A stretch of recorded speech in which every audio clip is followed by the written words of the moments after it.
अस्सलामुअलैकुम स्टूडेंट्स, कैसे हैं आप सब। दिस इज उवैस कासमानी और आज इस क्लास में हम शुरू करेंगे रिवीजन ऑफ चैप्टर नंबर 4, जिसका नाम है सोर्सेस ऑफ बिजनेस फाइनेंस। सबसे पहले नाम को डिस्कस कर लेते हैं। यहाँ पे आपके पास कुछ इंपॉर्टेंट टर्म्स हैं, जैसे कि आपके पास सोर्सेज है, आपके पास बिजनेस है और आपके पास फाइनेंस है। जिसने मेरा रिवीजन देखा था चैप्टर नंबर 3 का, उसमें मैंने बिजनेस वर्ड को अच्छे से एक्सप्लेन कर लिया था कि बिजनेस एक ऐसी ऑर्गेनाइजेशन होती है जिसमें तमाम लोग मिलके मेहनत कर रहे होते हैं प्रॉफिट्स हासिल करने के लिए। किस तरीके से वो गुड्स एंड सर्विसेज सेल कर रहे होते हैं। गुड्स आपके पास फिजिकल प्रोडक्ट होता है, सर्विसेज आपके पास नॉन फिजिकल प्रोडक्ट होता है। हम ये गुड्स एंड सर्विसेज उन कस्टमर्स को बेचते हैं जो कि उन गुड्स एंड सर्विसेज को डिजायर कर रहे होते हैं। तो बिजनेस एक ऐसी ऑर्गेनाइजेशन है जो कि प्रॉफिट के लिए काम करती है, ठीक है। फिर यहाँ पे एक और इंपॉर्टेंट वर्ड आ रहा है सोर्सेस। सोर्सेस का मतलब होता है रास्ते, सोर्सेस का मतलब होता है जराए, सोर्सेस का मतलब होता है वो जगहें जहां से आपके पास चीजें आ रही होती हैं चल के। तो वो रास्ते जहां से चीजें चलकर आ रही होती है, वो जराए जहां से चीजें चलकर आ रही होती है, कॉल्ड सोर्सेस। यहाँ पे जो चीजें चलकर आ रही हैं वो है पैसे। फाइनेंस का मतलब होता है फंड्स, फाइनेंस का मतलब होता है पैसे। तो यहाँ पे बताया जा रहा है कि बिजनेस के अंदर पैसे कहाँ कहाँ से, किन किन रस्तों से, किन किन जगहों से पैसे चलकर आएंगे। तो उनको कहते हैं source of business finance. Business में सिर्फ पैसे आते नहीं है, बिजनेस से पैसे चले भी जाते हैं। बिजनेस में आप रेवेन्यू तो अर्न कर रहे होते हो, बिजनेस में आप पैसे उधार पे तो ले रहे होते हो, बिजनेस में आप पैसे इन्वेस्ट तो कर रहे होते हो। ये तीन जगहें जहां से पैसे आते हैं। आप पैसे अर्न तो कर रहे होते हो, रेवेन्यू तो अर्न कर रहे होते हो, आप बिजनेस में पैसे इन्वेस्ट तो कर रहे होते हो, आप बिजनेस में उधार से पैसे तो लेकर आ रहे होते हो, लेकिन पैसे जाते भी तो हैं। आप पैसे को एक्सपेंस आउट कर रहे होते हो, आप पैसे को कहीं पे री इन्वेस्ट कर देते हो। तो यहाँ पे इट्स ऑल अबाउट कि बिजनेस में पैसे कहां से आएंगे, पैसे कहां को जाएंगे, सोर्सेज ऑफ बिजनेस फाइनेंस। उम्मीद है आपको नाम समझ आ गया होगा। अब यहाँ पे आपके पास पैराग्राफ 1 में लिखा हुआ है कि to achieve the goals and objectives of a business, financial management is critical to decide which type of financing is required to maximize share holders value. इसका अगर उर्दू तर्जुमा करूं सिंपल, कि बिजनेस के गोल्स एंड ऑब्जेक्टिव्स अचीव करने हैं तो financial management department बहुत इंपॉर्टेंट है। फाइनेंशियल मैनेजमेंट डिपार्टमेंट बहुत क्रिटिकल है। फाइनेंशियल मैनेजमेंट डिपार्टमेंट बहुत क्रूशियल है कि वो डिसाइड करता है कि किस टाइप ऑफ फाइनेंसिंग की तरफ जाओगे। There are two types of financing, debt financing, equity financing. तुम डेट फाइनेंस की तरफ जा रहे हो, तुम इक्विटी फाइनेंस की तरफ जा रहे हो। डेट फाइनेंस के अपने एडवांटेजेस डिसएडवांटेजेस हैं, इक्विटी फाइनेंस के अपने एडवांटेजेस डिसएडवांटेजेस हैं।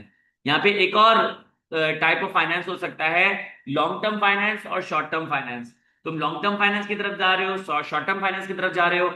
लॉन्ग टर्म फाइनेंस और शॉर्ट टर्म फाइनेंस के अपने अपने एडवांटेजेस और डिसएडवांटेजेस हैं। ये भी हो सकता है कि कभी कभी बिजनेसेस अपने प्रॉफिट्स को विद होल्ड कर लेती है, रिटेन कर लेती है। तो आपके पास एक सोर्स ऑफ फाइनेंस होता है रिटेन्ड अर्निंग, आगे चैप्टर में डिस्कस करेंगे।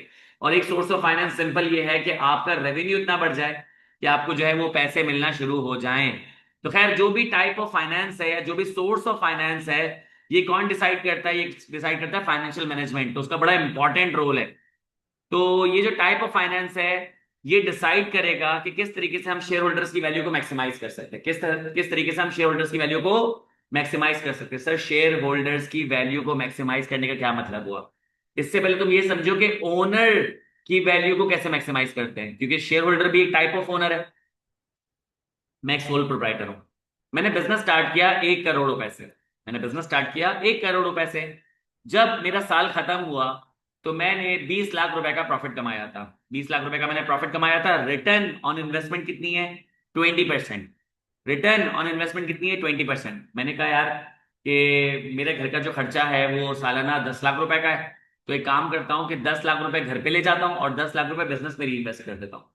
मैंने 10 लाख रुपए बिजनेस में री इन्वेस्ट कर दिए। अब मेरा जो इन्वेस्टमेंट है, जो मेरा कैपिटल है, अब वो हो चुका है कितना? वो हो चुका है 1 करोड़ 10 लाख रुपए का। जब मैं 1 करोड़ रुपए पे 20% रिटर्न क्रैक कर रहा था, तो इसका मतलब ये है कि मुझे मिल रहे थे 20 लाख रुपए।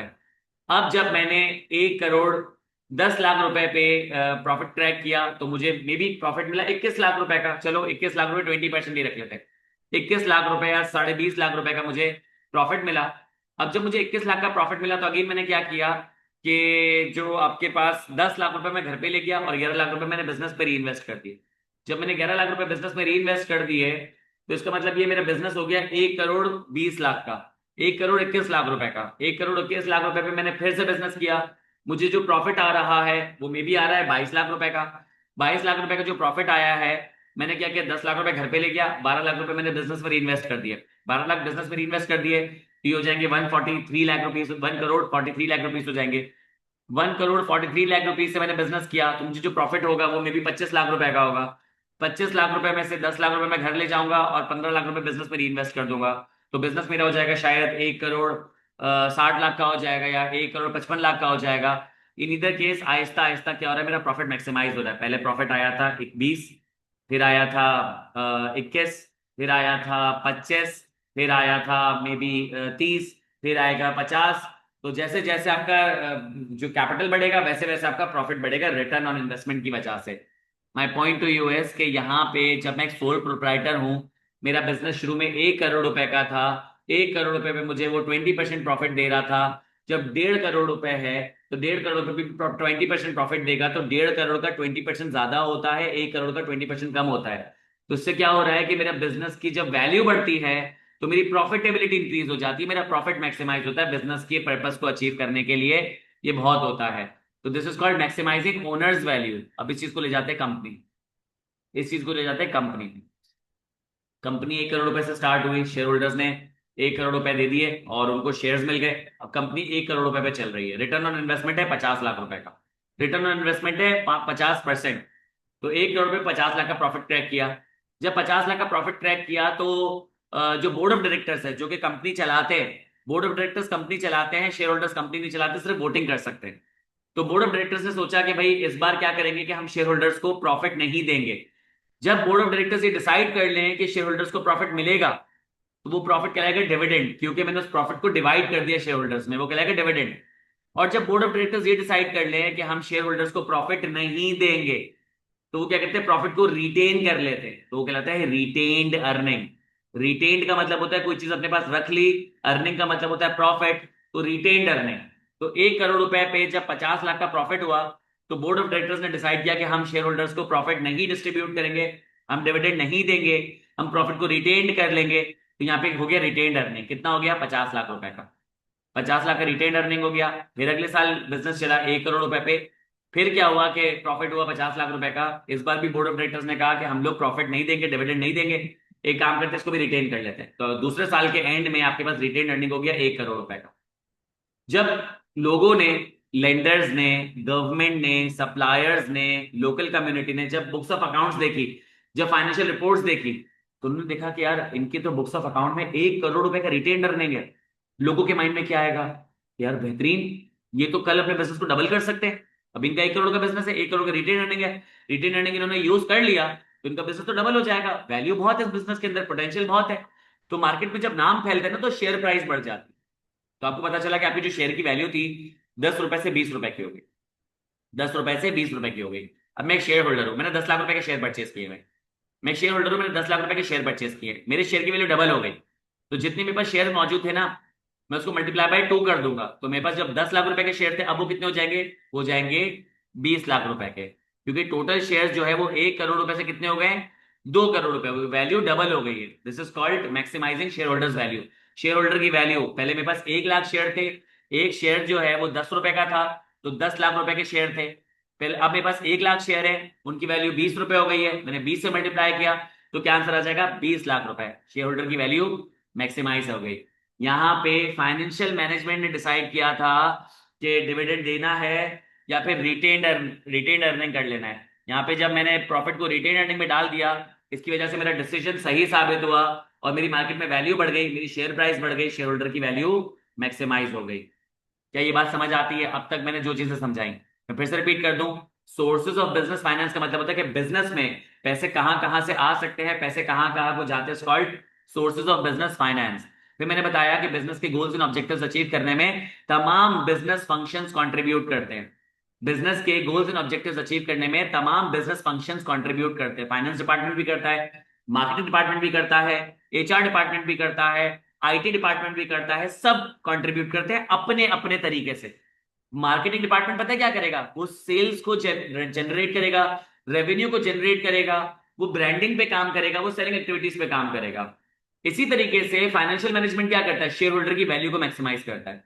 इसी तरीके से यहाँ पे जो फाइनेंशियल मैनेजमेंट है शेयर होल्डर की वैल्यू को मैक्सिमाइज करता है। तो हर बिजनेस फंक्शन अपने अपने तरीके से बिजनेस के गोल्स एंड ऑब्जेक्टिव्स अचीव करता है। तो यहाँ पे भी ये लिखा हुआ है कि जो फाइनेंशियल मैनेजमेंट है वो क्रिटिकल है, वो क्रूशियल है, वो इंपॉर्टेंट है क्या करने के लिए, ये डिसाइड करने के लिए किस टाइप ऑफ फाइनेंसिंग को सिलेक्ट किया जाए कि जिसकी वजह से हम क्या करें कि अपने शेयर होल्डर्स की वैल्यू को मैक्सिमाइज कर दें। अब तक मैंने आपको ये बातें बताई है, उम्मीद है आपको समझ आ गई होगी। लिखा हुआ है कि इस maximization of share holders value को कैसे अचीव कर सकते हैं। This could be achieve through a mixture of debt और इक्विटी। कि हम एक मिक्सचर क्रिएट कर सकते हैं, बैलेंस क्रिएट कर सकते हैं डेट फाइनेंस और इक्विटी फाइनेंस में।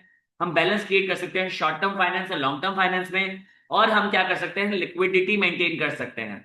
सर ये जो तीन चीजें मैंने बताई, बैलेंस क्रिएट करना शॉर्ट टर्म फाइनेंस और long term finance, balance create करना डेट और इक्विटी फाइनेंस, और लिक्विडिटी मेंटेन करना, ये तीन चीजों को कंबाइंड क्या कहते हैं, इसको कहते हैं अपने कैपिटल स्ट्रक्चर को ऑप्टिमाइज कर देना। अपने कैपिटल स्ट्रक्चर को ऑप्टिमाइज कर देना। सर हम इसको कैपिटल स्ट्रक्चर क्यों कहते हैं, नाम क्या, देखो asset equals to liability plus capital, यही होता है। अगर फॉर एग्जांपल मैं लाइबिलिटी को वहां भेज दूं तो क्या हो जाएगा, asset minus liability equals to capital. तो जितने भी एसेट्स हैं, जितनी भी लाइबिलिटीज है, वो क्या मिलके बनाती है, वो बनाती है आपका कैपिटल। जितने भी एसेट्स हैं, जितनी भी लाइबिलिटीज है, वो क्या बनाती है, आपका कैपिटल बनाती है। तो यहाँ पे इसको कैपिटल स्ट्रक्चर क्यों कहते हैं, क्योंकि यहाँ पे आपके पास इक्विटी फाइनेंस भी है, कैपिटल भी है, आपके पास डेट फाइनेंस भी, लाइबिलिटीज भी है, आपके पास शॉर्ट टर्म फाइनेंस भी है, लॉन्ग टर्म फाइनेंस भी है। तो ये भी आपके पास short term liability, long term liability भी है। फिर उसके बाद आपके पास एसेट मौजूद है, करंट और फिक्स्ड एसेट। करंट और फिक्स्ड एसेट के जो रैंकिंग को कहते हैं लिक्विडिटी। कि आपके पास कुछ एसेट होते हैं जो सबसे मोस्ट करंट फॉर्म में मौजूद होते हैं, यानी कि आपके पास कैश फॉर्म में मौजूद होते हैं। तो मोस्ट करंट फॉर्म में जो आपके पास एसेट होता है उसे हम कहते हैं लिक्विड एसेट। जैसे कैश हो गया, बैंक हो गया। फिर जैसे जैसे आप क्या करते हो, नॉन लिक्विडिटी की तरफ जाते हो, वैसे वैसे आप नॉन करंट एसेट की तरफ जाना शुरू हो जाते हो, फिक्स एसेट की तरफ जाना शुरू हो जाते हो। तो आपने बैलेंस क्रिएट करना है लिक्विडिटी में, आपने बैलेंस क्रिएट करना है short term long term finance में, आपने बैलेंस क्रिएट करना है डेट और इक्विटी फाइनेंस में। This is called optimization of capital structure. Optimize करने का मतलब क्या होता है, मैक्सिमाइज करना, बेहतर करना, परफेक्ट करना, इंप्रूव करना, इज कॉल्ड मैक्सिमाइजेशन। इसको हम एफिशिएंट कैपिटल स्ट्रक्चर भी कहते हैं।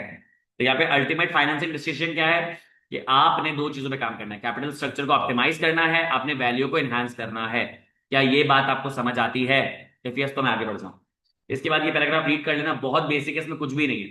इसमें बस बता रहा है कि पैसे को आने को कहते हैं फंड्स इनफ्लो, वाह वाह वाह, और जाने को कहते हैं फंड्स आउटफ्लो, ऐसी कुछ बातें लिखी नहीं। बस मुझे थोड़ा सा बता दो कि समझ आ रहा है तुम लोगों को। मेरी स्पीड बहुत ज्यादा तो नहीं है, मैं स्पीड ज्यादा रख रहा हूँ लेकिन रिपीटेशन के थ्रू कवर भी कर रहा हूँ जी। अब तक जो बातें बताई समझ आ गई, ठीक हो गया, चले बेहतरीन। फाइनेंशियल मैनेजमेंट, अभी आपके पास डेफिनेशन है, बहुत इंपॉर्टेंट है एमसीक्यूज के पॉइंट ऑफ व्यू से और लर्निंग के पॉइंट ऑफ व्यू से भी। Financial management is the art and science of managing companies funds in order to achieve its goals and objectives. Financial management art भी है और साइंस भी है। किस चीज का आर्ट है, किस चीज का साइंस है, कि जिसमें आपने कंपनी के फंड्स को मैनेज करना है। यहाँ पे एक इंपॉर्टेंट टर्म आ रही है, मैनेजिंग। मैनेज करने का मतलब पता है क्या होता है, किसी चीज को लेकर आना, किसी चीज को इंट्रोड्यूस करना, आप उसे प्रोसेस कर रहे हो, आप उसे डिस्प्ले कर रहे हो, लोगों को शो कर रहे हो, आप उसे स्टोर कर रहे हो, आप उसे नेटवर्क कर रहे हो, लोगों तक पहुंचा रहे हो। तो input process output networking storage, input process output networking storage. आप मुझे कहोगे सर ये चैप्टर नंबर 5 तो नहीं है, ये अचानक से आप इंफॉर्मेशन टेक्नोलॉजी की तरफ क्यों चले गए? मैं इंफॉर्मेशन टेक्नोलॉजी की तरफ नहीं गया, हमेशा याद रखना, मेंटेन करना या मैनेज करना, मेंटेन करना या मैनेज करना एक बहुत बड़ा काम होता है। लोग अक्सर समझते हैं मेंटेन करने का मतलब होता है प्रोसेस करना, मैनेज करने का मतलब होता है प्रोसेस करना। नहीं, प्रोसेसिंग उसका पार्ट है। आप कोई चीज लेकर आ रहे हो, आप ऑर्गेनाइजेशन में पैसे लेकर आ रहे हो, आप डेट फाइनेंस से पैसे लेकर आ रहे हो, आप इक्विटी फाइनेंस से पैसे लेकर आ रहे हो, आप शॉर्ट टर्म फाइनेंस कर रहे हो, आप लॉन्ग टर्म फाइनेंस कर रहे हो। ठीक है, तो उसका मतलब है कि तुम पैसे लेकर आ रहे हो, तुम पैसे को इंट्रोड्यूस कर रहे हो, इनपुट कर रहे हो उसका। प्रोसेसिंग, अब इन पैसों को किस तरीके से रखना है, किस तरीके से उनको देना है आगे, ये तमाम चीजें प्रोसेसिंग में आ गई। अब ये जो तुम अपनी फाइनेंशियल रिपोर्ट्स में दिखा रहे हो, जो तुम अपने बाकी बुक कीपिंग के अंदर शो कर रहे हो, डिस्प्ले कर रहे हो, या आउटपुट हो गया। इसके बाद आप उसको स्टोर भी कर लेते हो, आपके पास चीजें स्टोर्ड होती है, 10 10 20 20 25 25 साल का डाटा स्टोर्ड होता है, और लास्ट में आप उसकी नेटवर्किंग भी करते हो। आप तमाम स्टेक होल्डर्स को मैगजीन बना के या रिपोर्ट्स बना के शेयर भी कर देते हो। तो खैर, यहाँ पे क्या है कि फाइनेंशियल मैनेजमेंट आर्ट भी है और साइंस भी है, जिससे हम अपने कंपनी के फंड्स को मैनेज करेंगे, पैसे कहाँ से आएंगे, पैसे कहाँ को जाएंगे, पैसे को किस तरीके से मेंटेन करना है, लिक्विडिटी कैसे इंश्योर करनी है, ये तमाम चीजें हम करेंगे, कंपनी के फंड्स को मैनेज करेंगे ताकि हम उसके गोल्स एंड ऑब्जेक्टिव्स को मीट कर लें। भूलना नहीं, गोल्स एंड ऑब्जेक्टिव्स क्या है यहाँ पे फाइनेंशियल मैनेजमेंट के पॉइंट ऑफ व्यू से, शेयर होल्डर की वैल्यू को मैक्सिमाइज करना है और कैपिटल स्ट्रक्चर को ऑप्टिमाइज करना है। Optimal capital structure, maximization of share holders value. अब आर्ट और साइंस समझाते हैं। हम कुछ काम आर्टिस्टिकली करते हैं, हम कुछ काम साइंटिफिकली करते हैं। हम कुछ काम आर्टिस्टिकली करते हैं, हम कुछ काम साइंटिफिकली करते हैं। एक बंदे ने कहा, सुनना, एक बंदे ने कहा कि यार मैं जो है वो मेरे पेपर्स हो रहे हैं, तो पेपर्स हो रहे हैं तो मैं काम ही करता हूँ कि मैं जो है वो रात को 8 बजे सो जाता हूँ और 11 बजे का अलार्म लगा लेता हूँ, रात के 8 से रात के 11 बजे तक का। मैं 8 बजे सो जाऊंगा, 11 बजे उठूंगा तो मैं फ्रेश फील करूंगा। मैं क्या करूंगा, 11 बजे जाके नहा लूंगा। 11 बजे से लेके 11:15 तक मैंने नहा लिया, 11:15 बजे से लेके 11:30 तक मैंने अच्छी स्ट्रांग कॉफी बनाई और पी ली, और रात को 11 बजे से लेके सुबह 9 बजे तक मैं पढ़ूंगा और जाके 10 बजे पेपर दे दूंगा। तो उसका मतलब है कि ही प्लान्ड हिज डे आर्टिस्टिकली। उसने अपनी ओपिनियंस, उसने अपनी गट फीलिंग, उसने अपने कॉन्सेप्ट के हिसाब से क्या किया, अपने दिन को प्लान किया। तो he did something artistically.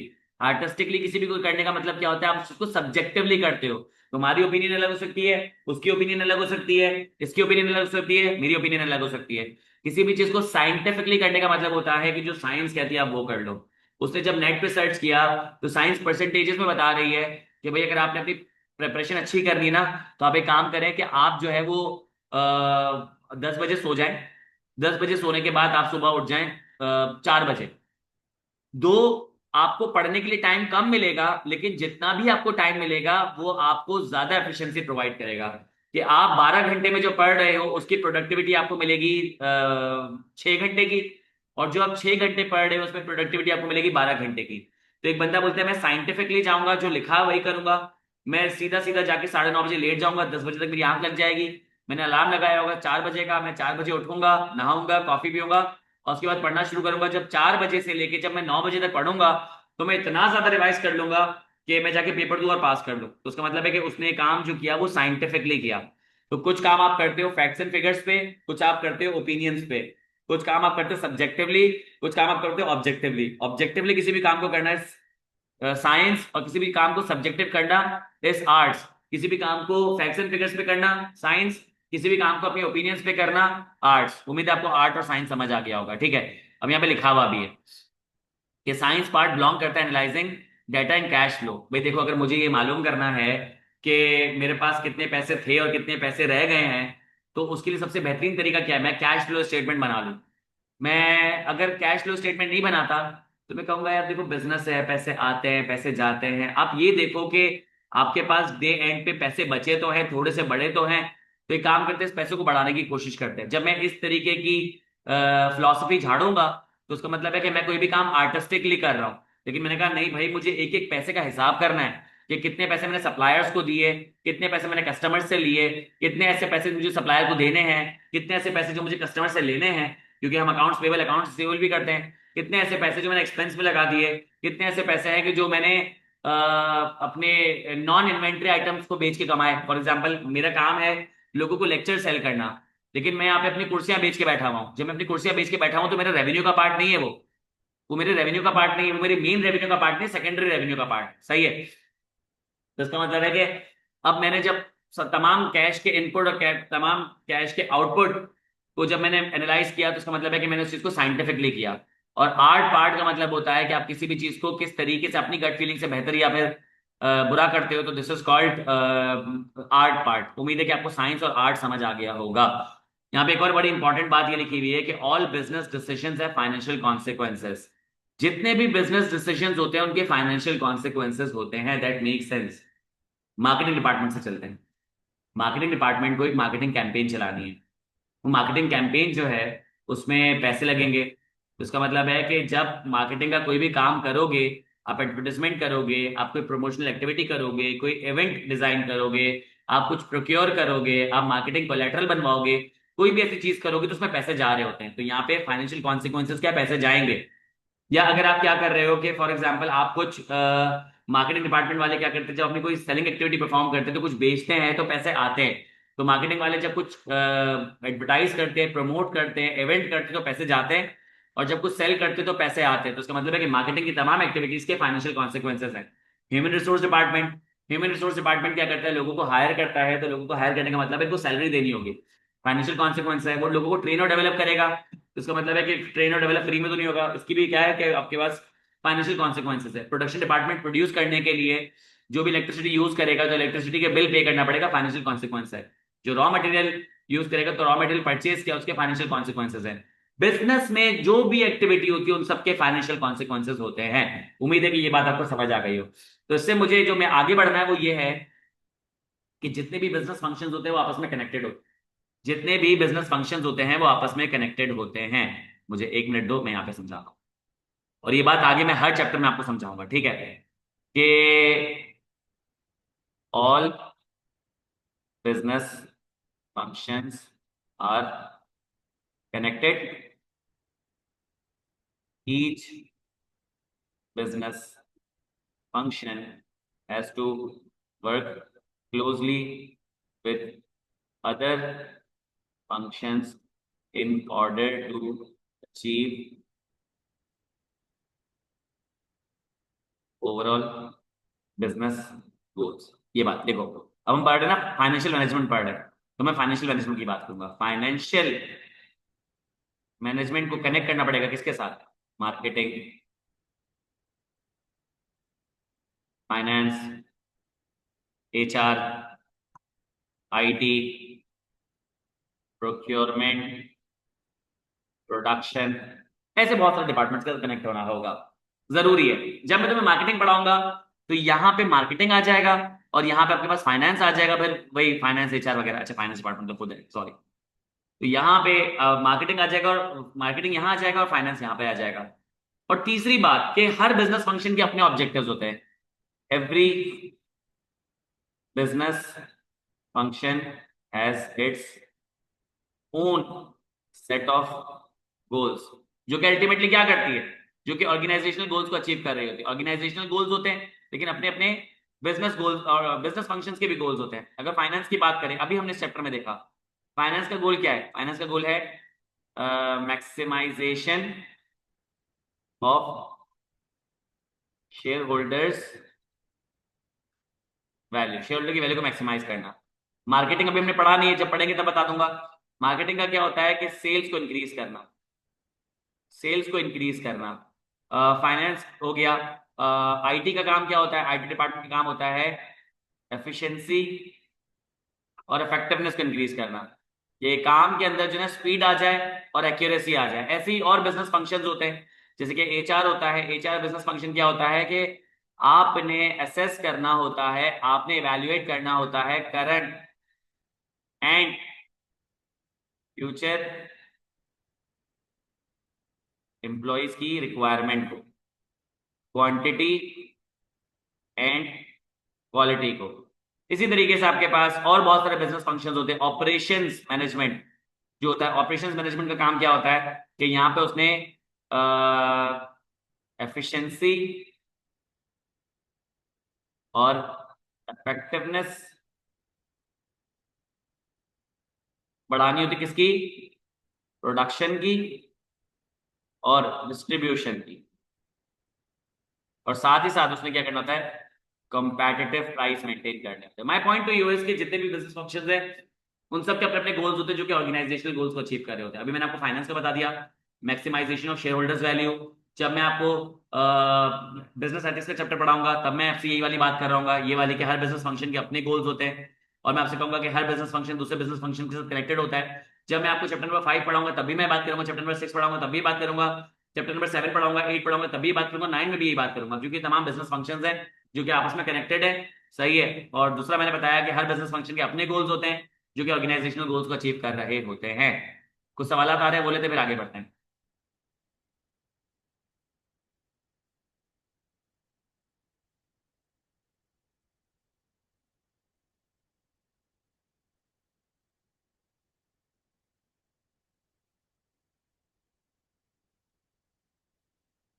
Lukman आगा, अगर तुम सीए पीआरसी वाले ग्रुप में हो ना, तो मैंने कब से जो है ना भेज दी है उसी ग्रुप में रिकॉर्डिंग चैप्टर नंबर 3 की। कल ही कर दी थी मैंने तो।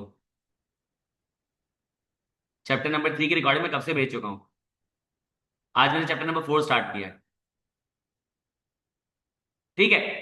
उम्मीद है कि तुम लोगों को ये वाली बात समझ आ गई होगी। सही है। मैंने अब तक क्या पढ़ा दिया, मैं वापस से एक रिपीट कर रहा हूं ताकि कोई बच्चा जो है परेशान नहीं हो।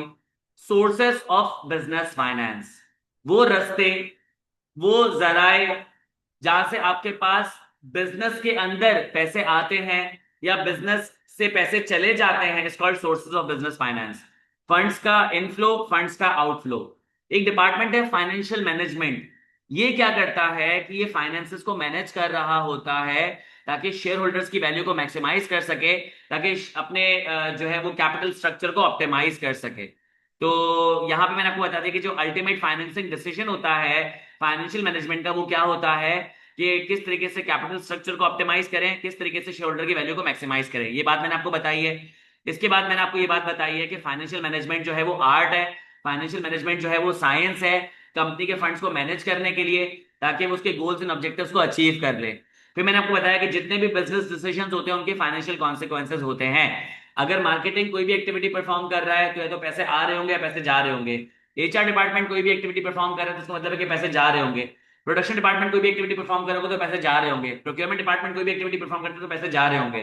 तो जितने भी डिपार्टमेंट्स कोई ना कोई एक्टिविटी परफॉर्म कर रहे होते हैं, पैसे आ रहे होते हैं, पैसे जा रहे होते हैं, तो ऑल बिजनेस डिसीजंस है फाइनेंशियल कॉन्सिक्वेंसेस। तो इसका मतलब है कि उन्होंने कनेक्ट करना पड़ेगा अपने आप को फाइनेंशियल मैनेजमेंट के साथ। तो मैंने आपको बताया कि चैप्टर नंबर 4 के अंदर हमने ये बात शुरू कर दी है कि जितने भी बिजनेस फंक्शंस होते हैं वो आपस में कनेक्ट कर रहे होते हैं। मैंने आपको बता दिया कि फाइनेंशियल मैनेजमेंट क्यों कनेक्ट करता है। फाइनेंशियल मैनेजमेंट इसलिए कनेक्ट करता है कि जितनी भी आप डिसीजंस दिए जा रहे हैं उन सब में पैसे आ या जा रहे होंगे, तो फाइनेंशियल मैनेजमेंट गाइड करेगा कि पैसे किस तरीके से आएंगे, पैसे किस तरीके से जाएंगे। तो फाइनेंशियल मैनेजमेंट तमाम बिजनेस फंक्शन के साथ कनेक्ट करेगा। अब तक मैंने आपको यही बातें बताई है।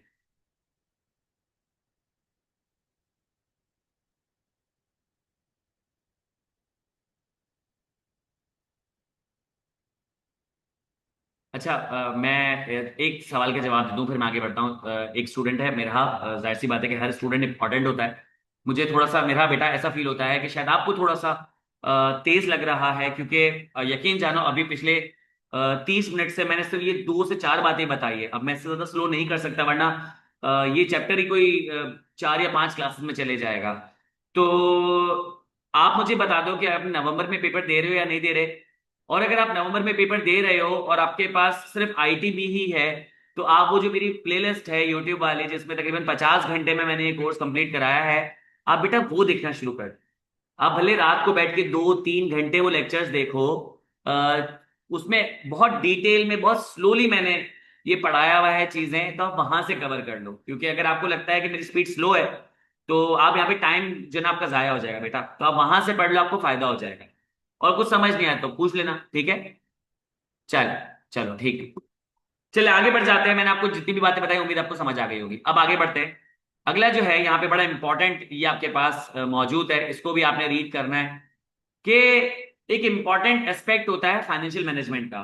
एक इंपॉर्टेंट एस्पेक्ट क्या होता है फाइनेंशियल मैनेजमेंट का, is the choice of financing method. Is the choice of financing method for companies asset. ये एक इंपॉर्टेंट एस्पेक्ट है फाइनेंशियल मैनेजमेंट का। वो इंपॉर्टेंट एस्पेक्ट क्या है कि देखो, जब भी हम कंपनी के लिए, बिजनेस के लिए कोई भी एसेट परचेज करने के लिए जाते, financing method for companies asset, company के एसेट को फाइनेंस करने का मतलब क्या होता है। कंपनी के एसेट को फाइनेंस करने का मतलब होता है कि मैं वो एसेट परचेज कर रहा हूं। मैं कंपनी के लिए, बिजनेस के लिए जब भी कोई एसेट परचेज करता हूं तो मुझे उसके लिए पैसे चाहिए होते। मैं जब भी कंपनी के लिए कोई एसेट परचेज करता हूं मुझे उसके लिए पैसे चाहिए होते, परचेज करना पैसे चाहिए। अब वो जो एसेट परचेज कर रहा हूं, जो कंपनी के अंदर ऑलरेडी कैश पड़ा है उससे परचेज कर रहा हूं, नंबर 1। नंबर 2, कि मैं उधार पे या मैं लोन ले लूं, मैं लोन ले लूं और वो एसेट परचेज कर लूं। तीसरा ऑप्शन ये है कि मैं वो एसेट उधार पे ले आऊं, कि मैं कह रहा हूं कि मैं आपको जो ना इंस्टॉलमेंट में पे कर दूंगा, मैं उसको लीज पे ले आऊं या मैं उसको इंस्टॉलमेंट पे परचेज कर लूं। ये ऑप्शन भी मेरे पास मौजूद है। मैं अपने पैसों से परचेज कर लूं, मैं जो है वो लोन लेके परचेज कर लूं, मैं जो है उसे लीज पे या इंस्टॉलमेंट पे परचेज कर लूं कि मैं बाद में फ्यूचर में पैसे करता रहूंगा आहिस्ता आहिस्ता। या मैं क्या करूं कि शेयर्स पे परचेज कर लूं। मैंने उस बंदे को बोला ये ले भाई शेयर्स ले ले मेरी कंपनी के, तो शेयर होल्डर बन जा और मुझे एसेट दे दे। तो ऐसे आपके पास बहुत सारे फाइनेंसिंग मेथड्स मौजूद हैं। तो उन फाइनेंसिंग मेथड में से कौन सा मेथड चूज करोगे कंपनी के एसेट को परचेज करने के लिए, एक इंपॉर्टेंट एस्पेक्ट। फिर पढ़ो, एक इंपॉर्टेंट एस्पेक्ट है फाइनेंशियल मैनेजमेंट का कि जब आप कंपनी के एसेट को फाइनेंस कर रहे होगे तो कौन से फाइनेंसिंग मेथड की तरफ जाओगे, कौन से फाइनेंसिंग मेथड को चूज करोगे। ये बड़ा एक इंपॉर्टेंट सवाल है। इस सवाल को पूछते वक्त आपने क्या करना है, आपने मेक श्योर करना है कि आप अपने कैपिटल स्ट्रक्चर को हिलने ना दो। कि फॉर एग्जाम्पल आपके पास लाइबिलिटीज बहुत ज्यादा है और कैपिटल बहुत कम है, तो आपके डेट ज्यादा है और इक्विटी कम है। तो इसका मतलब ये है कि आप जो फाइनेंसिंग मेथड है ना उसमें से आप डेट फाइनेंसिंग की तरफ नहीं जा सकते। अगर आप डेट फाइनेंसिंग की तरफ जाओगे तो आपका कैपिटल स्ट्रक्चर और खराब हो जाएगा। या आपके पास इक्विटी फाइनेंस बहुत ज्यादा है और डेट फाइनेंस बहुत कम है, तो फिर आप अपनी जेब से परचेज नहीं करो, या आप शेयर्स पे परचेज नहीं करो, आप उधार पे परचेज कर लो, या आप लीज पे परचेज कर लो, या आप लोन ले लो। सही है। तो कहीं पे डेट फाइनेंस ज्यादा होगी तो मैं इक्विटी फाइनेंस की तरफ चले आऊंगा, कहीं पे इक्विटी फाइनेंस ज्यादा होगी मैं डेट फाइनेंस की तरफ चले आऊंगा, कहीं पे इक्विटी डेट फाइनेंस बैलेंस्ड है तो मैं सोचूंगा लॉन्ग टर्म फाइनेंस की तरफ जाऊं या शॉर्ट टर्म फाइनेंस की तरफ जाऊं।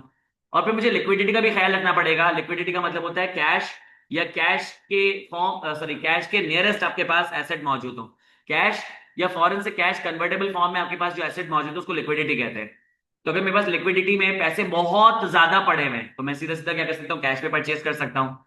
लेकिन मेरे पास अगर कैश मौजूद नहीं है तो मैं क्या करूंगा, उधार पे परचेज कर लूंगा। तो आपने क्या करना पड़ेगा, बैलेंस क्रिएट करना पड़ेगा, suitable balance between short term and long term finance, suitable balance between equity and debt finance. और तीसरा आपने जो है ना वो एडिक्वेट कैश की अवेलेबिलिटी रखनी है डे टू डे एक्सपेंसेस को मीट करने के लिए। तो आपने जो भी कंपनी के एसेट को फाइनेंस करना है तो आपके पास बहुत सारे फाइनेंसिंग मेथड मौजूद हैं। उनको चूज करते हुए आप ये देख लेना कि कैपिटल स्ट्रक्चर जो है बैलेंस्ड है कि नहीं है, यानी कि शॉर्ट टर्म और लॉन्ग टर्म फाइनेंस में बैलेंस है कि नहीं है, इक्विटी और डेट फाइनेंस में बैलेंस है कि नहीं है, या आपके पास जो डे टू डे कैश की अवेलेबिलिटी है या नहीं है। तो ये तीन चीजों को आप मद्देनजर रखोगे। उम्मीद है ये बात आपको समझ आ गई होगी। सही है।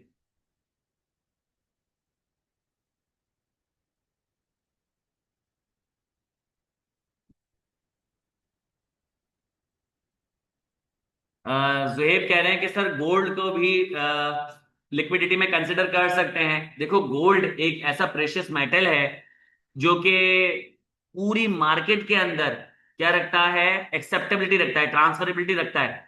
कि अगर कोई मुझे गोल्ड देगा तो शायद मैं मना नहीं करूं, बस उसको टेस्ट करूंगा कि ये सही है कि नहीं है। और अगर वो सही होगा तो फिर मैं एक्सेप्ट कर लूंगा, तो उसकी एक्सेप्टेबिलिटी है मार्केट के अंदर, तो उसको भी लिक्विडिटी कंसिडर कर सकते हैं गोल्ड को भी। सही हो गया जुहेब। चलो आगे बढ़ जाते हैं। उम्मीद है कि आपको यहां तक समझ आ गया होगा। अब यहाँ पे लिखा हुआ है role of financial manager.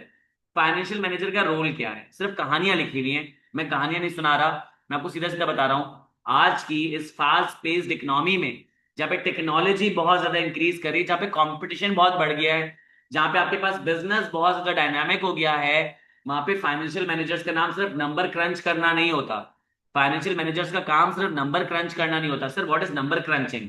Number crutching का मतलब ये होता है कि जो फाइनेंशियल मैनेजर्स है वो सिर्फ डेबिट क्रेडिट नहीं करते, वो डेबिट क्रेडिट के साथ अब बहुत चीजें कर रहे होते हैं। आज का जो फाइनेंशियल मैनेजर्स है वो चार्टर्ड अकाउंटेंट है, वो ऑर्गेनाइजेशन का सीएफओ होता है, चीफ फाइनेंशियल ऑफिसर होता है। तो उसने क्रिएटिविटी भी शो करनी है, उसने लीडरशिप भी शो करनी है, उसको बिजनेस और इंडस्ट्री की नॉलेज भी होनी चाहिए। कह रहा है हाउएवर कि इंपॉर्टेंट चीज क्या है कि जो प्राइमरी गोल है वो आप जो है ना आपके नजरों के सामने ही हो कि शेयर होल्डर की वैल्यू को मैक्सिमाइज करना है। तो सर यही तो हमने कब से कहानी पढ़ी हुई कि शेयर होल्डर की वैल्यू को मैक्सिमाइज करना है। ठीक है, ये रीड कर लीजिएगा। कह रहा है कि ये जो आप शेयर होल्डर की वैल्यू को मैक्सिमाइज करोगे ये तीन बेसिक कामों से करोगे, ये तीन बेसिक कामों से आप शेयर होल्डर की वैल्यू को मैक्सिमाइज करोगे। Financial planning, investment, financing. Financial planning, investment, financing. Financial planning क्या होती है? फाइनेंशियल प्लानिंग का मतलब होता है कि पैसों से रिलेटेड जितनी भी चीजें हैं मैं उनको प्लान कर लूं, उनको मैं प्रिडिक्ट कर लूं, उनको मैं प्रोजेक्ट कर लूं, उनको मैं फोरकास्ट कर लूं।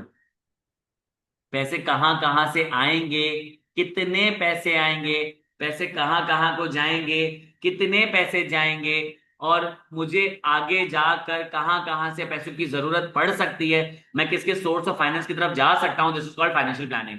मैंने फाइनेंशियल प्लानिंग की है 3 साल की, स्ट्रेटेजिक प्लानिंग की है। स्ट्रेटेजिक का मतलब होता है लॉन्ग टर्म, टैक्टिकल का मतलब होता है मिडिल टर्म, ऑपरेशनल का मतलब होता है शॉर्ट टर्म, स्ट्रेटेजिक का मतलब होता है लॉन्ग टर्म, 3 साल या उससे ज्यादा।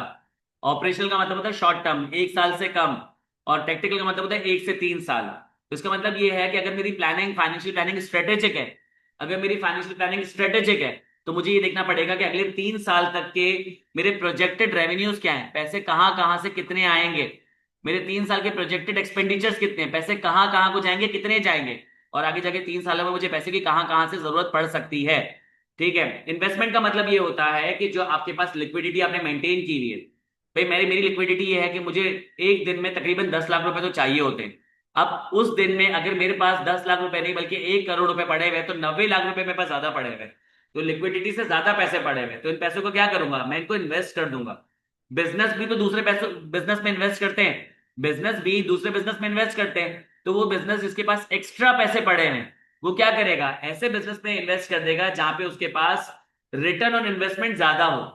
रिटर्न ऑन इन्वेस्टमेंट ज्यादा हो, देखो अगर वो 90 लाख रुपए अपने बिजनेस में ही रख लेता है ना, तो टाइम वैल्यू ऑफ मनी के हिसाब से टाइम गुजरेगा, पैसा डी वैल्यू करना शुरू हो जाएगा, तभी ज्यादा बेहतर है कि जो एक्स्ट्रा पैसे हैं वो कहीं ना कहीं पे आप इन्वेस्ट कर दो। तो फाइनेंशियल मैनेजमेंट ये भी देख रहा होता है। और लास्ट है फाइनेंसिंग। फाइनेंसिंग का सिंपल मतलब क्या है कि वो डेट फाइनेंस से पैसे लेकर आएगा, इक्विटी फाइनेंस से पैसे लेकर आएगा, लॉन्ग टर्म फाइनेंस से पैसे लेकर आएगा, शॉर्ट टर्म फाइनेंस से पैसे लेकर आएगा। उम्मीद है ये बात भी आपको समझ आ गई होगी। अब तक जितनी भी बातें मैंने बताई वो मैं एंड में रिपीट भी कर दूंगा। सोर्सेज ऑफ फाइनेंस, यहाँ पे सोर्सेज ऑफ फाइनेंस में लिखा हुआ है कि हम एक्सटर्नल सोर्स ऑफ फाइनेंस की तरफ क्यों जाते हैं।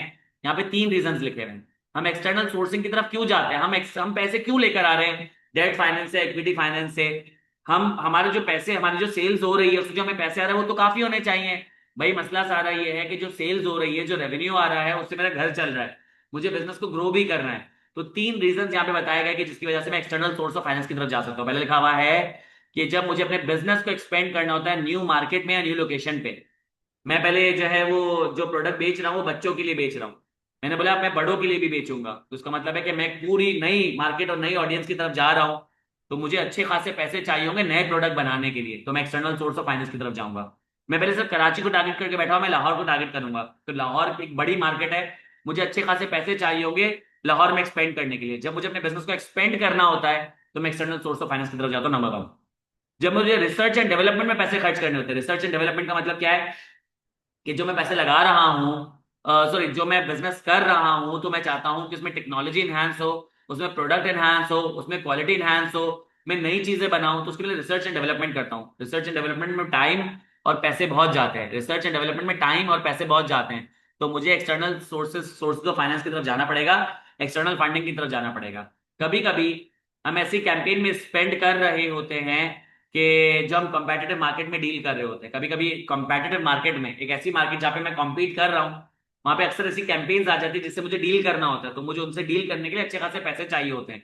एक कॉम्पिटिटर है, उसने एक बड़ी कैंपेन चला दी, तो जाहिर सी बात है कि उसने एक बाजी मार ली है। अब उसके कैंपेन को डाइल्यूट करने के लिए, खत्म करने के लिए मुझे क्या करना पड़ेगा, मुझे इससे बड़ी कैंपेन चलानी होगी, तो फोकट में थोड़ी चलेगी, आपको पैसे चाहिए होंगे, तो आपको एक्सटर्नल फंडिंग्स की तरफ जाना होगा। हमें एक्सटर्नल फंडिंग की तरफ क्यों जाना पड़ता है, नंबर 1 बिजनेस को एक्सपेंड करना है, नंबर 2 रिसर्च एंड डेवलपमेंट में पैसे लगाने हैं, नंबर 3 कि कॉम्पिटिटिव मार्केट में किसी कैंपेन से डील करने के लिए, उस कैंपेन को खराब करने के लिए, डाइल्यूट करने के लिए हमें बड़ी कैंपेन चलाने होते हैं, हमें पैसे चाहिए। समझ आ गई बात। अब आपके पास आ रहा है डेट फाइनेंस और इक्विटी फाइनेंस। डेट फाइनेंस का मतलब होता है कि जब मैं पैसे लेकर आ रहा हूं तो मेरी फ्यूचर में पेमेंट ऑब्लिगेशन बन रही है। मैं बैंक के पास गया, मैंने बोला बैंक मुझे 3 लाख रुपए का लोन दो, मैं तुम्हें 2 साल बाद वापस कर दूंगा। बैंक ने बोला ठीक है। बैंक ने मुझे 3 लाख रुपए दे दिए, मुझसे एक चीज ऐसी ली जो गिरवी ली, जो कि 4 लाख रुपए की है, मैंने उसको दे दी, सारे डॉक्यूमेंटेशन साइन हो गए, बैंक ने बोला ठीक है, तो मुझे 2 साल बाद 3 लाख रुपए वापस करोगे, तो मुझे इंटरेस्ट पर एनम दोगे 10%। तो पहले साल के एंड में मैंने 30,000 रुपए दिए, दूसरे साल के एंड में मैंने उसको 30,000 रुपए इंटरेस्ट के दिए और 3 लाख रुपए प्रिंसिपल अमाउंट वापस कर दी। मैंने उसको 3,60,000 रुपए पे किए। जैसे 2 साल में उसको 3,60,000 रुपए पे कर दिए, उसने क्या किया, मुझे मेरा जो कोलेटरल था वापस कर दिया, जो सिक्योरिटी थी वापस कर दी। तो this is called what, debt finance. Future में पेमेंट ऑब्लिगेशन बन रही है। मैंने एक बंदे से उधार पे चीज परचेज की 500 रुपए की, और मैं उसको 2 हफ्ते के बाद जाके 500 रुपए दे देता हूँ, तो ये क्या आपके पास, ये आपके पास डेट फाइनेंसिंग है, फ्यूचर में पेमेंट ऑब्लिगेशन बन रही है।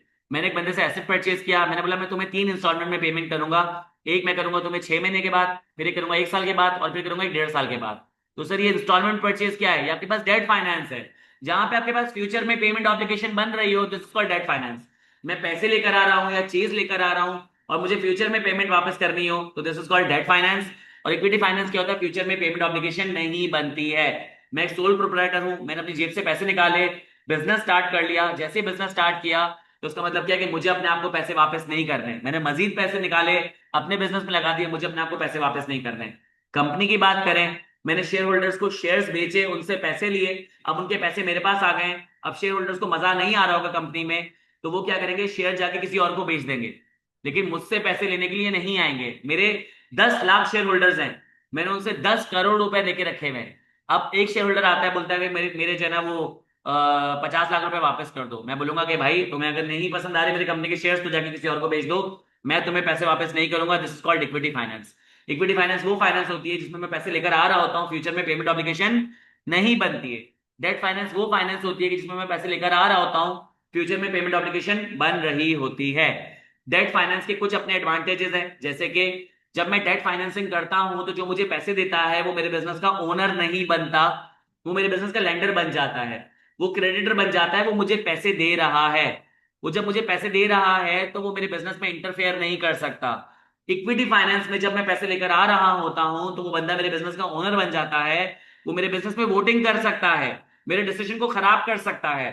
तो डेट फाइनेंस का एडवांटेज ये है कि ओनरशिप जो है डाइल्यूट नहीं करती है, लेकिन इक्विटी फाइनेंस में ओनरशिप डाइल्यूट कर जाती है। तो एडवांटेज डेट फाइनेंस का, इक्विटी फाइनेंस का डिसएडवांटेज। इसी तरीके से इक्विटी फाइनेंस का एक एडवांटेज है कि इक्विटी फाइनेंस में आपको कोई इंटरेस्ट पेमेंट नहीं करनी होती है या फ्यूचर में कोई प्रिंसिपल अमाउंट वापस नहीं करनी होती है। तो ये इक्विटी फाइनेंस का एडवांटेज हो गया। ये डेट फाइनेंस का डिसएडवांटेज हो जाएगा कि मुझे अब फ्यूचर में इंटरेस्ट पेमेंट्स करनी पड़ेगी और प्रिंसिपल अमाउंट वापस करनी पड़ेगी।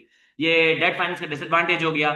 इसी तरीके से इक्विटी फाइनेंस का एक एडवांटेज ये है, इक्विटी फाइनेंस और डेट फाइनेंस का दोनों का एडवांटेज ये है कि दोनों को अगर बैलेंस करें, दोनों को बैलेंस करें तो आपका एक डायनामिक प्रोफाइल नजर आएगी। यार इक्विटी और डेट फाइनेंस बड़ा जबरदस्त बैलेंस लेके चले हैं। इसी में अगर आपके पास इक्विटी फाइनेंस ज्यादा होगी तो डिसएडवांटेज हो जाएगा, लोग कहेंगे कि इनका बिजनेस बोरिंग है, डल है। और अगर डेट फाइनेंस ज्यादा हो जाएगी तो बोलेंगे बिजनेस रिस्की है। डेट फाइनेंस का प्रोपोर्शन बढ़ा, बिजनेस रिस्क की तरफ चले जाएगा, क्रेडिबिलिटी लूज हो जाएगी। इक्विटी फाइनेंस की तरफ बढ़ा तो क्या हो जाएगा, लोग बोलेंगे बिजनेस डल है, रिस्की है, ये लोन वगैरह लेके बिजनेस नहीं चला सकते। तो दोनों के अपने एडवांटेजेस है, दोनों के अपने डिसएडवांटेजेस हैं। ये मैं यहीं से ही अगली क्लास को कंटिन्यू करूंगा, डेट फाइनेंस और इक्विटी फाइनेंस को रिवाइज कराऊंगा, इनके एडवांटेजेस और डिसएडवांटेजेस बताऊंगा, फिर हम शॉर्ट टर्म फाइनेंस की तरफ चले जाएंगे। क्लास को फॉलो अप करते हैं। मुझे अभी आपको BWCS की भी वर्कशॉप करवानी है। उम्मीद है कि आपको यहां तक समझ आ गया होगा। सोर्सेज ऑफ बिजनेस फाइनेंस, वो रास्ते जहां से बिजनेस में पैसे आ रहे होते हैं, वो रास्ते जहां से बिजनेस के पैसे चले जाते हैं, जैसे कि एक्सपेंसेस, जैसे कि इन्वेस्टमेंट। मैं जब इन्वेस्ट करता हूँ किसी और बिजनेस में तो पैसे बाहर की तरफ ही जा रहे होते हैं। Sources of business finance, funds का इनफ्लो, फंड्स का आउटफ्लो, ये कौन दिखता है, financial management. Financial management artistically और साइंटिफिकली कंपनी के फंड्स को मैनेज करता है ताकि गोल्स एंड ऑब्जेक्टिव्स को अचीव कर ले। गोल्स एंड ऑब्जेक्टिव्स क्या है, कैपिटल स्ट्रक्चर को ऑप्टिमाइज करना है और शेयर होल्डर की वैल्यू को मैक्सिमाइज करना है। ऑल बिजनेस डिसीजंस है फाइनेंशियल कॉन्सिक्वेंसेस, हर बिजनेस डिसीजंस के फाइनेंशियल कॉन्सिक्वेंसेस होते हैं कि जो भी डिपार्टमेंट्स काम कर रहे होते हैं उसमें पैसे आते या जाते हैं, तो तमाम बिजनेस फंक्शंस को फाइनेंस डिपार्टमेंट के साथ मिलकर काम करना होगा। एक इंपॉर्टेंट एस्पेक्ट होता है फाइनेंशियल मैनेजमेंट का कि जो भी कंपनी के एसेट को तुम फाइनेंस कर रहे हो तो कौन सा फाइनेंसिंग मेथड चूज करोगे। फाइनेंसिंग मेथड को चूज करते वक्त कैपिटल स्ट्रक्चर देख लेना। कैपिटल स्ट्रक्चर ऑप्टिमाइज कैसे होता है, जब बैलेंस क्रिएट करते हो short term long term finance में, जब बैलेंस क्रिएट करते हो इक्विटी डेट फाइनेंस में, जब लिक्विडिटी को इंश्योर कर रहे होते हो कि तुम्हारे पास कैश फॉर्म में एसेट ज्यादा मौजूद हो। रोल क्या है फाइनेंशियल मैनेजर का, रोल बड़ा डायनामिक हो गया है। जो फाइनेंशियल मैनेजर अब CFOs कहलाते हैं, तो उनके पास लीडरशिप, क्रिएटिव क्वालिटीज होनी चाहिए, साथ ही साथ उनको कंपनी की इंडस्ट्री की नॉलेज होनी चाहिए। लेकिन जो उनका प्राइमरी गोल है वो क्या होगा, शेयर होल्डर की वैल्यू मैक्सिमाइज करना। कैसे करेंगे, फाइनेंशियल प्लानिंग, फाइनेंस को प्लान करेंगे कि अगले 2 साल में पैसे कहाँ कहाँ से आएंगे, कितने आएंगे, अगले 2 साल में पैसे कहाँ कहाँ जाएंगे, कितने जाएंगे, और अगले 2 साल में मुझे कितना सोर्स ऑफ फाइनेंस की जरूरत पड़ती है। इन्वेस्टमेंट, अगर उनके पास एक्स्ट्रा पैसे रखे हुए हैं तो वो क्या करेंगे कि कहीं इन्वेस्ट कर देंगे, कहाँ इन्वेस्ट करेंगे, जहाँ पे उनको इन्वेस्टमेंट पे ज्यादा रिटर्न मिलेगा। और फाइनेंसिंग यानी कि source of finance, short term finance और short term finance, long term finance, debt finance और equity finance. Source of finance की बात की, क्यों जरूरत पड़ती है एक्सटर्नल फंडिंग की, 3 चीजों की वजह से। बिजनेस को एक्सपेंड करना है, बिजनेस को एक्सपेंड करना है और रिसर्च एंड डेवलपमेंट में इन्वेस्ट करना है, और ऐसे कैंपेन में इन्वेस्ट करना है जहाँ पे आपको कंपेटिटिव मार्केट में फायदा हो जाए। और डेट फाइनेंस कौन से फाइनेंस होता है, जब मैं पैसे लेकर आता हूं तो पेमेंट ऑब्लिगेशन बनती है फ्यूचर में। इक्विटी फाइनेंस में पैसे लेकर आता हूं, पेमेंट ऑब्लिगेशन फ्यूचर में नहीं बनती है। उम्मीद है कि यहां तक आपको चैप्टर नंबर 4 समझ आ गया होगा। मैं बहुत डिटेल में चला हूं, मैंने बिल्कुल भी लपेटा नहीं है। उम्मीद है कि चीज आपको समझ आ गई होगी। क्लास को कॉल ऑफ करते हैं, मिलते हैं BWCS में। ख्याल रखिएगा। अल्लाह हाफिज। मेरा सर आप, मैं कर दूंगा बेटा, मैं कर दूंगा, मैं कर दूंगा इंशाल्लाह, मैं कर दूंगा। मुझे थोड़ा सा टाइम दे दो, मुझे थोड़ा सा टाइम दे दो, मैं कर दूंगा, मैं इंशाल्लाह जरूर कर दूंगा। अच्छी सी वीडियो बना के डाल दूंगा, थोड़ा सा मुझे टाइम दे दो, ठीक है बेटा। आपके सवाल आपका, मुझे मैंने देखा था आपका SSG के नाम से नंबर है, मैं आपको सेंड दूंगा, ठीक है बेटा। चल, ख्याल रखना। अल्लाह हाफ़िज़।